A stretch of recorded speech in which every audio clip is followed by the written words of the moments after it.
আজকে আমি দিনটা কিভাবে কাটালাম এবং সকাল থেকে সন্ধে পর্যন্ত কী কী খেলাম সব কিছুই শেয়ার করবো তোমাদের সাথে। তো চলো বেশি না বকে শুরু করা যাক। প্রতিদিনের মতন আজও চান ধান করে রেডি হয়ে বাবার মন্দিরে যাওয়ার জন্য বেরিয়ে পড়ি। আজকে দেখি আকাশে ভালোই মেঘ করেছে। অন্যদিন তো যখন মন্দিরে যায় তখন এতটাই রোদ দেয় যেন পুরো পুড়িয়ে দেবে, কিন্তু আজ আর সেটা হয়নি। আজকে মেঘ করেছে আর আসার পথে দেখি বৃষ্টিও হচ্ছিল। পুজো দিয়ে বাড়ি আসতে না আসতেও দেখি মা আমাকে সকালে খেতে দেয়। আর আজকে সকালে আমি ভাত খেয়েছিলাম আলু সিদ্ধ আর পুঁটি মাছ ভাজা দিয়ে।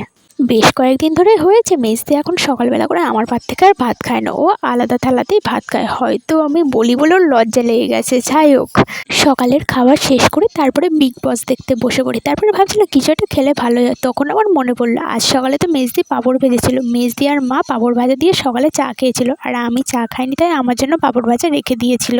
তারপরে পাঁপড় ভাজা খেতে খেতে বিগ বস দেখছিলাম। বিগ বস দেখা শেষ হয়ে গেলে দুপুরে যখন আমাদের খাবার টাইম হয়েছে তারপরে বসে পড়লাম খেতে।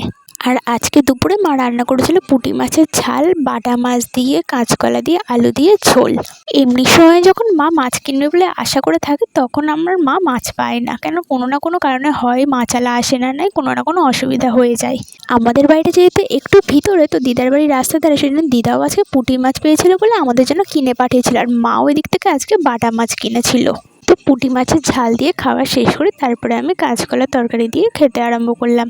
অনেকদিনই হয়ে গেছে আমাদের বাড়িতে কাঁচকলার তরকারি না। মা সামনের বাড়ি এক জায়বুর কাছ থেকে আজকে কলাগুলো কিনেছিল। যে জায়বু একটা বড় কাঁচকলার কাঁদি কেটেছিল। সামনেই তো কলা কাটা অমাবস্যা আসছে, কি কোথা থেকে হয়তো কেটে নিয়ে চলে যাবে তা ঠিক আছে।